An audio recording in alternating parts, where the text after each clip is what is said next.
Dear students, good morning. आज हम question number 10 पे हैं, प्रैक्टिस टाइम के। Answer the following. पहला क्वेश्चन है, आंसर देने हैं जो नीचे दिए गए क्वेश्चन है। ठीक है, अब देखिए, write a 2 digit number which when divided by 9 gives the remainder 1। कहता है कि एक ऐसा 2 डिजिट का नंबर लिखिए जो इसको हम 9 से अगर डिवाइड करें तो रिमाइंडर 1 आएगा। अब देखो 9 की टेबल को पढ़ना शुरू करो। 9 1 जो 9, 9 2 जो 18। 18 जो है वो 2 डिजिट का नंबर है, लेकिन 2 से पूरा पूरा डिवाइड हो जाता है ना। यहाँ देखो, अगर मैं करके देखूं 18 को 9 से डिवाइड, तो 9 2 जा 18 है ना, ये पूरा पूरा चला जाता है, रिमाइंडर कुछ भी नहीं बच रहा। इसका मतलब अगर मैं इसमें 19 ले लूं, एक और ऐड कर दूं, 19 ले लूं, ठीक है, 19 ले लिया, मान लो मैंने 9 से किया, 9 2 जा 18, ठीक है, माइनस किया तो 1 रिमाइंडर बचा ना। अब देखो 1 बच रहा है ना, 9 में से 8 गया तो 1 रिमाइंडर बच रहा है, यानी कि 18 हो सकता, सॉरी 19 हो सकता है। मतलब जो 9 की टेबल है ना, उसमें जितने भी नंबर है उनसे एक ऐड करके बोल दो। जैसे 9 2 जा 18 तो 19, 9 3 जा 27 तो 28 हो जाएगा। ठीक है, 9 4 जा 36 तो 37 हो जाएगा ऐसा नंबर। ठीक है, 9 5 जो 45 तो 46 हो जाएगा ऐसा नंबर। 9 6 जो 54 तो 55 हो जाएगा। ठीक है, 9 7 जा 63 64 हो जाएगा। ठीक है, 9 7 जा 63, 9 8 जा 72 तो 73 हो जाएगा। 9 9 जा 81 तो 82 हो जाएगा। अब 9 10 जा 90। ठीक है, अभी और भी हो सकते हैं, जैसे 9 11 जा 99 होता है, तो 100 तो नहीं होगा क्योंकि उससे अगला 100 है, 100 तो 3 डिजिट का हो जाएगा। तो ये सारे नंबर ऐसे नंबर हैं 2 डिजिट का जिसमें अगर हम 9 से डिवाइड करेंगे, इन नंबर्स को अगर हम 9 से डिवाइड करेंगे तो सब में 1 1 रिमाइंडर बचेगा। तो कोई भी आप लिख सकते हैं इनमें से। ठीक है, ऐसे ही नेक्स्ट क्वेश्चन में भी बोल रहा है, देखो ध्यान से सोच के करना है इसको बच्चों। इजी है बहुत ही, लेकिन सोचना है, थोड़ा सा दिमाग लगाना। ठीक है, देखो राइट 3 अब 3 लिखने हैं 2 डिजिट के numbers which when divided by 7 give remainder 2। अब फिर से वही देखो, आप क्या करके देखो, 7 की टेबल में 14 आता है। 14 आपको पता है, 7 से 14 एक 2 डिजिट नंबर है। अगर 14 को हम डिवाइड करेंगे, 7 2 जा 14 है ना, 0 रिमाइंडर बचेगा। लेकिन अगर इसी को मैं 16 बना दूं, है ना, 16 बना दूं तो क्या हो जाएगा, मतलब मैंने जो 7 की टेबल में है ना उनमें 2 2 बढ़ा देने हैं। ठीक है, तो वो क्या हो जाएंगे, उनमें रिमाइंडर 2 2 बचेंगे। उस केस में 7 2 जा 14 तो रिमाइंडर कितना बच गया, 2, यानी कि पहला नंबर 16 हो गया। अब 7 3 जा 21 होता है, 21 में 2 ऐड कर दो 23। ठीक है, 7 4 जा 28 यानी कि 30।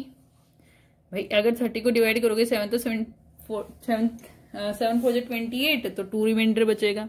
उसके बाद 7 5 जो 35 होता है, तो उसमें 37 कर दो, 2 ऐड कर दो। 7 6 जो 42 तो 44 कर दो। 7 7 जो 49 51 कर दो। 7 8 जो 56 58 कर दो। 7 9 जो 63 65 कर दो। ठीक है, इस तरह से हमें चलना है। तो ये सारे नंबर ऐसे नंबर हैं जो 2 डिजिट के नंबर हैं, और जब हम 7 से डिवाइड करेंगे तो उसमें 2 रिमाइंडर बचेगा। जैसे मैंने 16 को करके दिखाया ना, देखो 16 को करके दिखाया, 7 2 जा 14 तो 2 रिमाइंडर बच गया। ऐसे अगर आप 23 को भी डिवाइड करोगे तो क्या बचेगा, 2 रिमाइंडर। करके देख लो, 23 रखो यहाँ पे, 7 से डिवाइड करो, 7 3 जा 21 माइनस करो तो 2 रिमाइंडर बचेगा। ठीक है, रिमाइंडर कौन सा होता है, जो नीचे बचता है। ओके, समझ में आ गया होगा आई थिंक। और यहाँ पे हमें 3 लिखने थे, तो कोई भी 3 लिख दो आप, ये वाले 3 लिख दो, पहले वाले।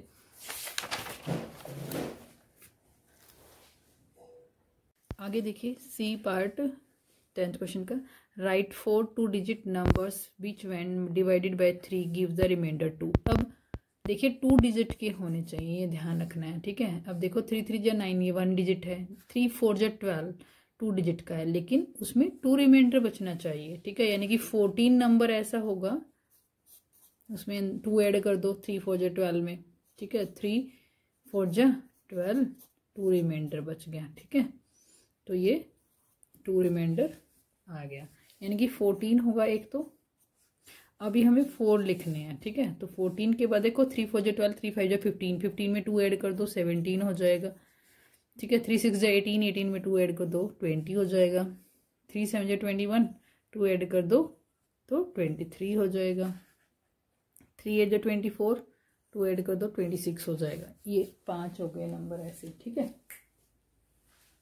तो ये लिख सकते हैं आप, और भी लिख सकते हैं इसके अलावा, आगे चलते जाओ और भी बनते चले जाएंगे। अब आगे देखिए, write 4 2 digit numbers which when divided by 7 gives the remainder 3। अब 7 से डिवाइड करने पे 3 रिमाइंडर बचना चाहिए। देखो 7 2 जो 14 था, है ना, 14 में 3 ऐड कर दो 17, तो 17 नंबर ऐसा है जो 7 से डिवाइड करेंगे तो 3 रिमाइंडर बचेगा। 7 3 जो 21, 21 में 3 ऐड कर दो 24, ठीक है। 7 4 जो 28, 28 में 3 ऐड कर दो 31। 7 5 जो 35, 35 में 3 ऐड कर दो। 7 4 जो 28 हो गया था ना, हाँ 7 5 जो 35, 35 में 3 ऐड कर दो 38 हो गया। बस इतने ही हमें लिखने, 4 लिखने तो हम ये लिख सकते हैं, ठीक है। समझ में आ गया सभी बच्चों को? करना क्या है कि 7 की टेबल में चले जाओ लेकिन 2 डिजिट के नंबर्स पे, और उसमें 3 3 ऐड करते रहो तो हमारा आंसर आ जाएगा, क्योंकि 3 रिमाइंडर था। जितने से भी बोले कि इसे डिवाइड करना है उसी से मल्टीप्लाई करना है, मतलब उसी की टेबल चलनी है और उस टेबल में 3 3 ऐड करते जाना, ठीक है।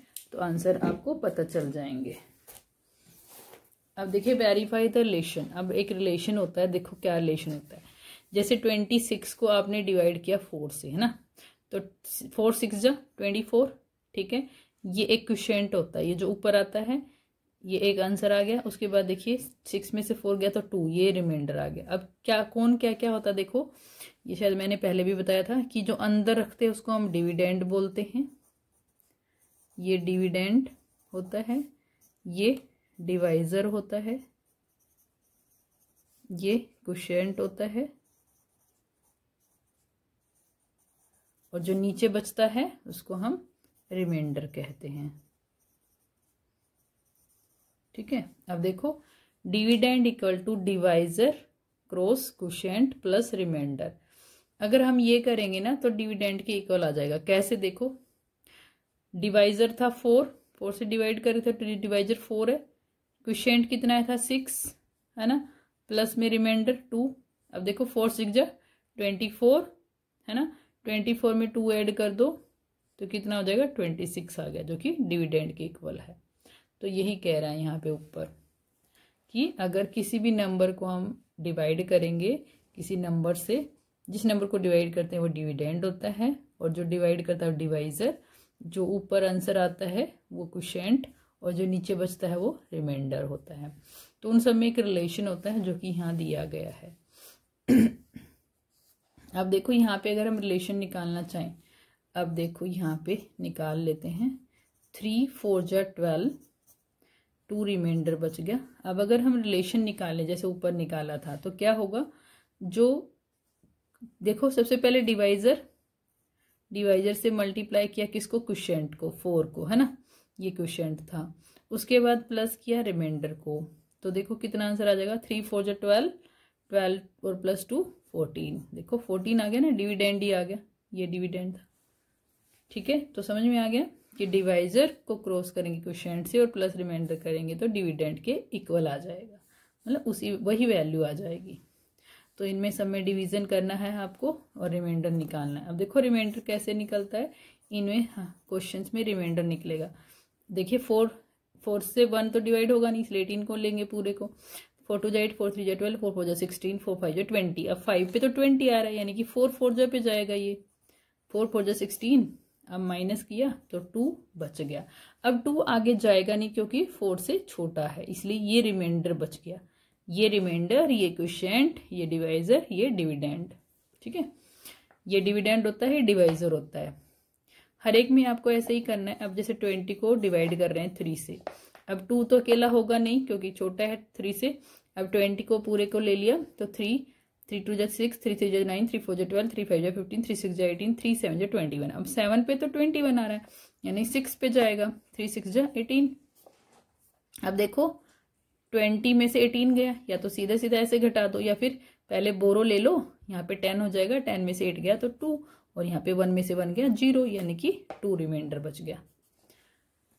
समझ में आ रही है? रिमाइंडर वाले क्वेश्चंस में हमें कैसे करना है, आगे नहीं जाएगा। अब ये क्यों नहीं जाएगा? क्योंकि 3 से छोटी वैल्यू आ गई। जब भी इससे छोटी वैल्यू आ जाएगी वो रिमाइंडर बच जाएगा।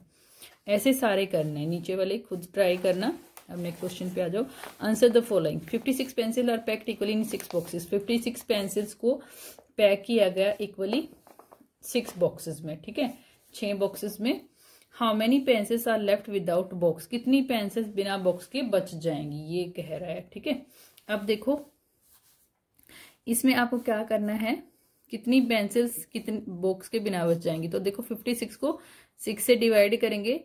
6 2 जा 12, 6 3 जा 18, 6 4 जा 24, 6 5 जा 30, 6 6 जा 36, 6 7 जा 42, 6 8 जा 48, 6 7 जा 42, 6 8 जा 48, 6 9 जा 54, ठीक है, 6 10 जा 60 होता है। तो 6 9 जा पे जाएगा 54। 2 पेंसिल, अब देखो जो यहाँ पे बच गई ना, अब ये वाली तो 9 बॉक्सेस में पैक हो जाएंगी, है ना, मतलब 9 पेंसिल 6 बॉक्सेस में पैक हो जाएंगी, लेकिन 2 पेंसिल एक्स्ट्रा बच जाएंगी। तो 2 pencils are left without box. Answer हम क्या लिखेंगे, number of pencils left without box या 2 pencils are left without box, ये बोलेंगे हम, ठीक है। अब देखिए the cost of 8 pencil is ₹56। 8 pencil का कॉस्ट 56 है। How many pencils can be bought with ₹72? Find the balance amount. अब देखो ₹72 में कितनी पेंसिल खरीदी जा सकती है, हमें ये बताना है। ये कह रहा है कि 8 पेंसिल्स का ना कॉस्ट 56 है, ठीक है। अब ये हमें क्या करना पड़ेगा, इसके लिए एक पेंसिल का निकालना पड़ेगा पहले। कॉस्ट ऑफ 8 पेंसिल अगर 56 है तो cost of 1 pencil, cost of 8 pencils equal to 56, cost of 1 pencil 56 से को 8 से डिवाइड कर देंगे तो कितना आ जाएगा, 8 7 जा 56 होता है तो ₹7 आ जाएगा एक पेंसिल का कॉस्ट, ठीक है।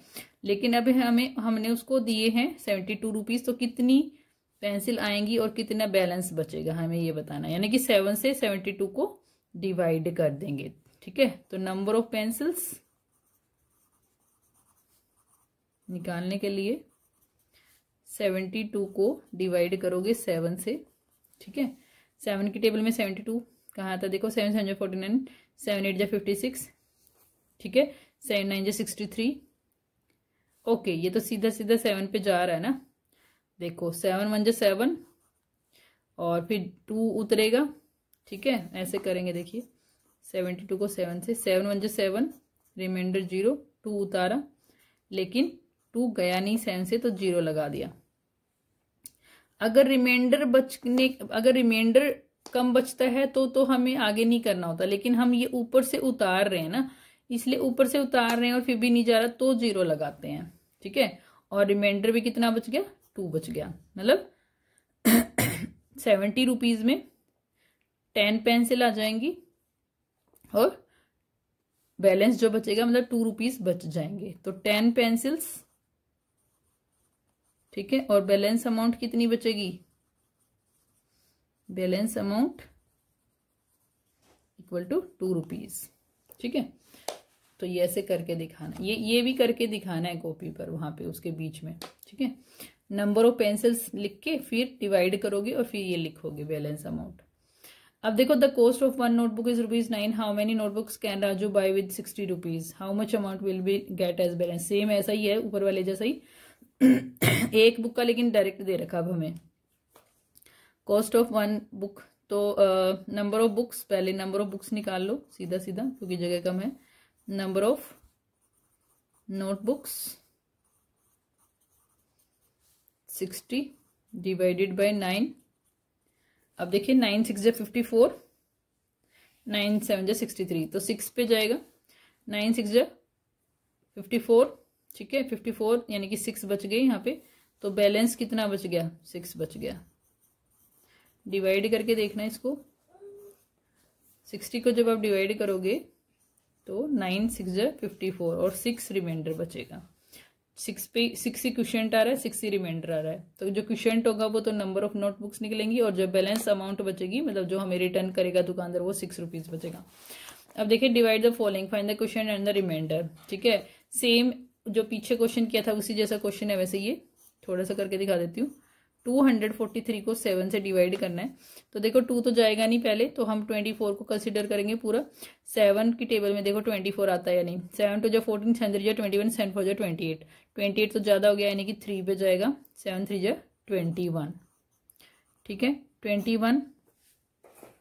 अब 21, एक सेकेंड थोड़ा सा क्लीन कर लेती हूँ। 21 4 में से बन गया तो 3 उतारा, फिर एक एक करके उतारते हैं ऊपर से वैल्यू।